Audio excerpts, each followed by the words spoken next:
Abel Lara, meu tio Abel, irmão da minha saudosa mãe Elzi Lara.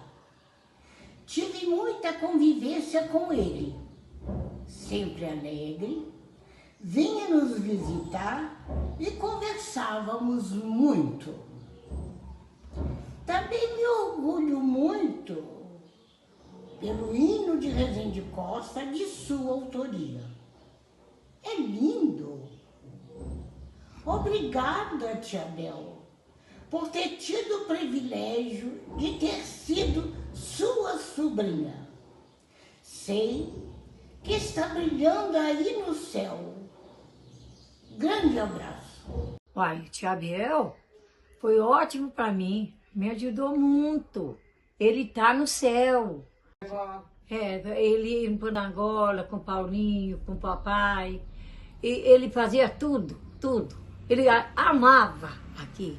E eu, mais a ele, porque ele é meu padrinho e tenho orgulho de vocês ser minhas primas. Pode falar. Eu gostava muito dele. Ele vinha sempre aqui em casa ficar comigo aqui. Pode falar, Só mãe. trazia alegria. Não tem nada de mal para falar dele, porque só sei falar bem dele. O tia Bel, as sobrinhas, todas as sobrinhas, lembram muito dele na escola, porque ele é lembrado todos os anos, homenageado nas escolas. E em Rezende Costa também, né? Quando o hino dele tocava, a gente ficava toda orgulhosa dele, né? De ser o tio da gente. E ele era maravilhoso. A gente só tem lembranças boas dele, né? Ele vinha para Rezende Costa sempre, ficava na pensão da Zizi. Aí as meninas pequenas, a gente ia visitá-los lá na pensão. Só lembranças boas. Sou Rogéria de Fátima Souza e sou educadora do município de Rezende Costa há vários anos. E todos os dias a gente ensina para os alunos um hino de Rezende Costa que foi feito por ele, o hino de Rezende Costa. Então, assim, é um hino muito bonito e que todas as crianças sabem, até o 5º ano, de cor.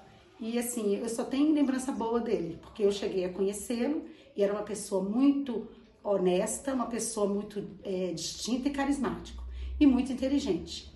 E gostava muito de consertar a gente quando a gente falava errado também. E é isso. Então, eu vim aqui a convite da Nair, minha grande amiga, para falar um pouquinho sobre o pai dela, o Sr. Abel. Eu e a Nair fomos colegas no antigo curso magistério, né, no Colégio Pio 12, na década de 80. E a gente ficou muito próxima, então eu tive a oportunidade de conviver um pouco com os pais dela. O Sr. Abel era uma pessoa muito carismática, muito otimista com a vida, muito alegre, e a minha amiga puxou muito isso dele, né? A disposição para a vida,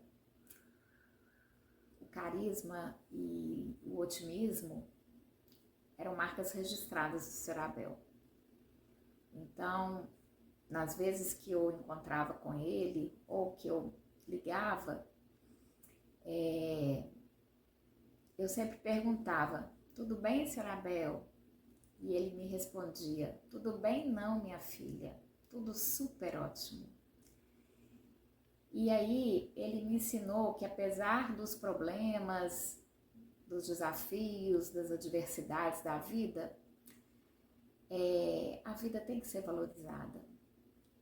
Ele me ensinou a transpor, né, as dificuldades, as asperezas, E então, sem querer, eu fui vendo a vontade de transpor qualquer obstáculo no caminho. E a Naná, ela é herdeira disso. Eu vejo muito isso estampado nela, né? Aninha também, né? Então, Ana Rita e Nair Cristina, como o seu Abel falava, vocês têm muito que se orgulhar. Muito que se orgulhar da mãe, né? Da dona Nilce, que também era uma guerreira, uma fortaleza, e dessa inteligência emocional, dessa leveza de lidar com as coisas que o Sr. Abel tinha. Então, é isso, muito orgulho mesmo dessa família linda, desse pai maravilhoso que ele foi. É estranho celebrar o centenário de uma pessoa. 100 anos é uma medida de tempo de um lugar, de um evento histórico, de alguma coisa que excede o tempo de vida de uma pessoa, com raras exceções. É um tempo que cruza gerações sem pertencer inteiramente a nenhuma delas. O centenário de vida do meu avô não pertence inteiramente a ele, que não está mais aqui, mas também não pertence a nós, que não temos ele aqui conosco. É um tempo compartilhado. A Bel Lara nos deu o nosso pedaço desse centenário, porque um pedaço da vida dele virou vida nossa. O amor dele pela língua, pela música, pelo Atlético, virou amor nosso. O bom humor, a honestidade, a integridade, tudo isso ele compartilhou com a gente, assim como compartilha esse centenário agora. E pensando assim, não me parece mais estranho o centenário de uma pessoa. Meu avô foi essa grande pessoa que nos deu tanta coisa que deu para encher um centenário, tanta coisa que dá para encher um livro. O Evaldo e a Mônica que o digam, né? Sem eles a gente não teria dimensão da obra do meu avô. Os poemas que estavam soltos em caixas, gavetas, jornais, o Evaldo e a Mônica compilaram num livro, arduamente, num livro que é como um presente para minha família. Esse livro às vezes me parece como uma segunda vida do meu avô. Uma segunda vida temperada pelo olhar gentil e cuidadoso do Evaldo Balbino, da Mônica Baeta. Eu tenho certeza que a alegria do meu avô seria imensa e nós compartilhamos dessa alegria nesse centenário. O que eu mais me lembro do meu avô são as nossas conversas. A gente falava muito sobre futebol, da época do Pelé, do Garrincha, de como foi as Copas que o Brasil ganhou, como foi a comemoração dessas Copas.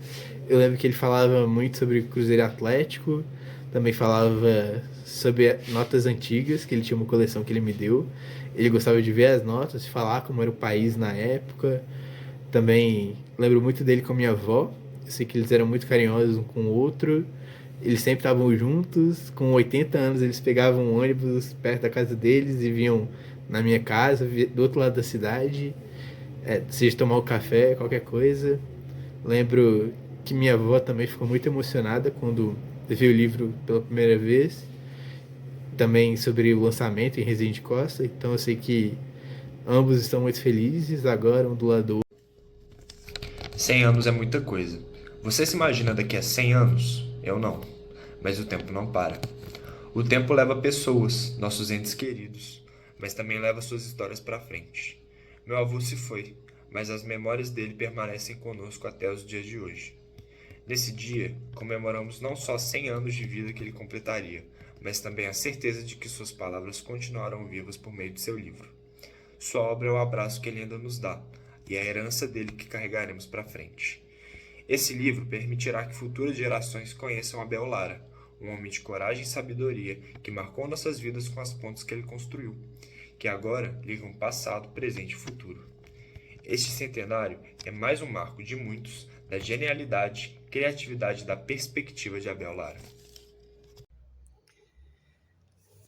Pois é, como eu falei em Rezende Costa, falar do papai é ao mesmo tempo fácil, mas é muito difícil também, porque se tem uma coisa que ele tinha era enredo.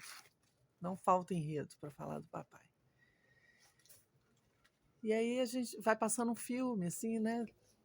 Como ele era no dia a dia, como era a forma dele tratar, dele viver com a gente, dele, né, da convivência, como ele, nos momentos que ele estava escrevendo, ele estava com a gente mesmo no convívio, né?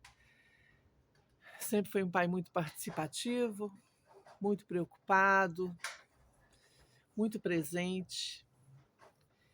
E ele falava de Rezende Costa realmente com um jeito muito amoroso, sempre. Rezende Costa nem era conhecida, né? Todo mundo falava, onde que fica Rezende Costa? Ele falava, perto de São João del Rei. E hoje em dia, a cidade tão próspera, né? Tão desenvolvida, com artesanato tão famoso, então é um motivo de muito orgulho para a gente, sabe?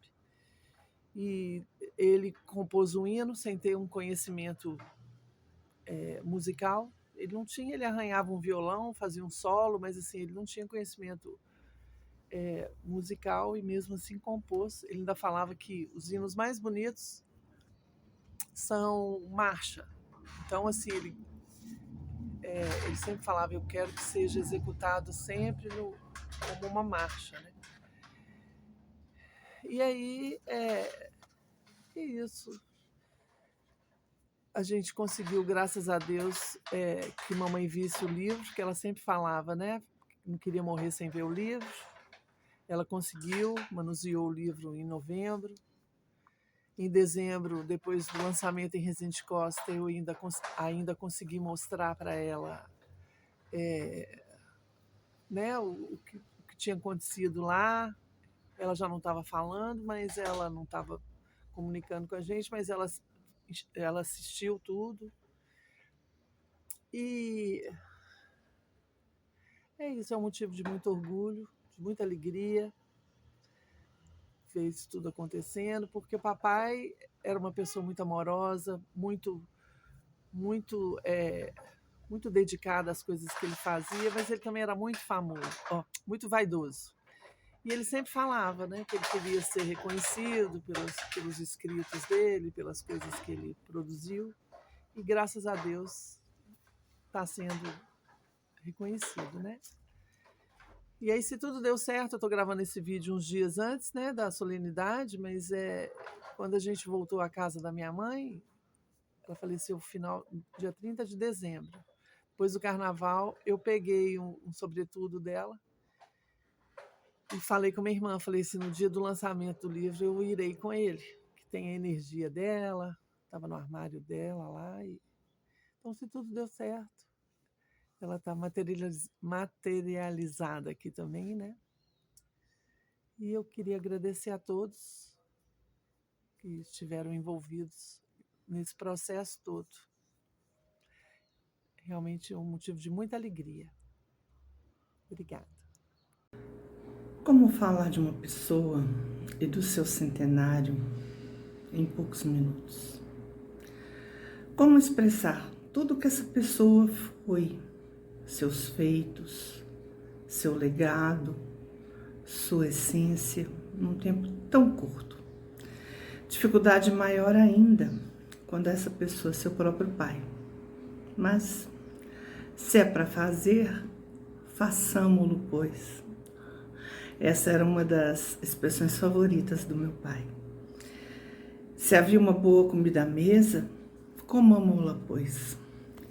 Se havia uma água fresquinha, se havia uma taça de vinho ou uma boa cerveja gelada, até mesmo uma cachaça que ele tanto apreciava, chamava de água vegetal, bebamo-la, pois.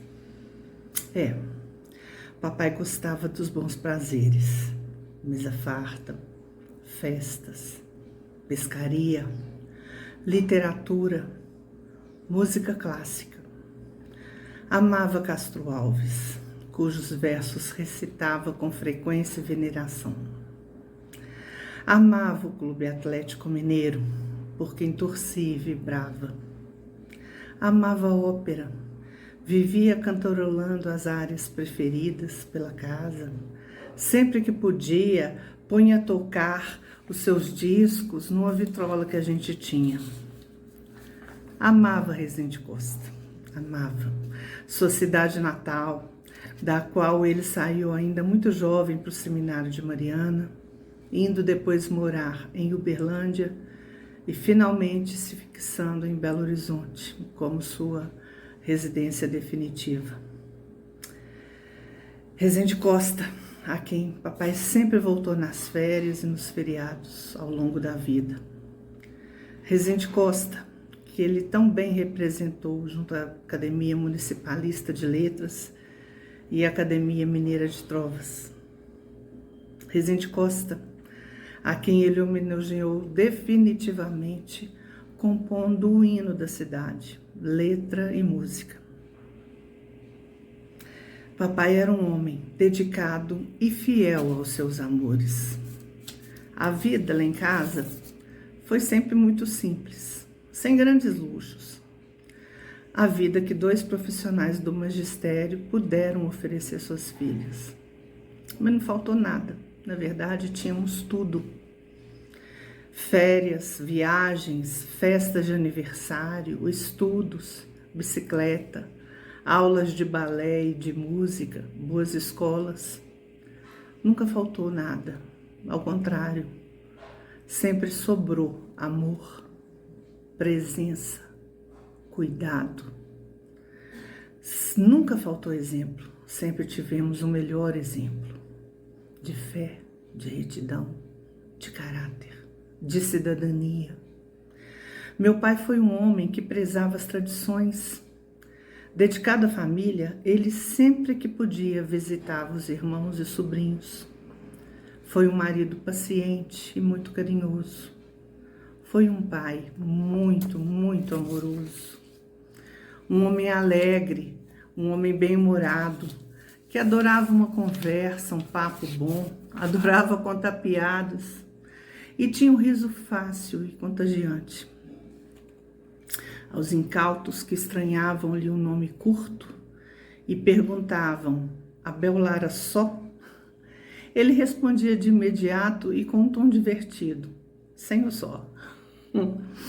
Era um homem de muita cultura, formado em letras clássicas, sabia tudo sobre grego antigo, latim, e amava e conhecia profundamente a língua portuguesa, como poucos. Gostava de desenhar, desenhava muito bem, e de brincar com as palavras. Fazia trovas, fazia acrósticos, fazia paródias, fazia sonetos. Sabia ver a poesia das coisas cotidianas. E mais do que isso, sabia como ninguém registrar essa poesia em palavras, que ficavam ali, manuscritas ou datilografadas algumas vezes, guardadas em pastas e gavetas pelos ambientes da casa. Crescendo à sombra de uma figura tão imensa, onde tudo virava poema, onde cada acontecimento poderia virar um soneto, eu não tinha ainda a noção exata dos enormes talentos do meu pai. Afinal, tudo era muito fácil para ele. Somente vendo a obra dele reunida na coletânea organizada pelo professor Evaldo Balbino e pela professora Mônica Baeta, é que temos o alcance da riqueza que foi a produção literária de Abel Lara. Pai, você continua. Continua em mim, na minha irmã, nos nossos filhos, na herança genética, da qual muito nos orgulhamos e que sempre vamos honrar. Você continua nessa homenagem tão importante da Câmara Municipal de Belo Horizonte, a quem agradeço, na pessoa da vereadora Janaína Cardoso, autora do projeto que se consolida nessa solenidade. Você continua na lembrança e bem-querer dos familiares e amigos aqui presentes. Você continua, Pai, por meio da sua obra literária, reunida por Evaldo Balbino, seu conterrâneo, também professor e igualmente escritor virtuoso, e pela doutora Mônica Baeta. Sua obra, Pai, permanecerá rica, bela e atual, muito além de nós.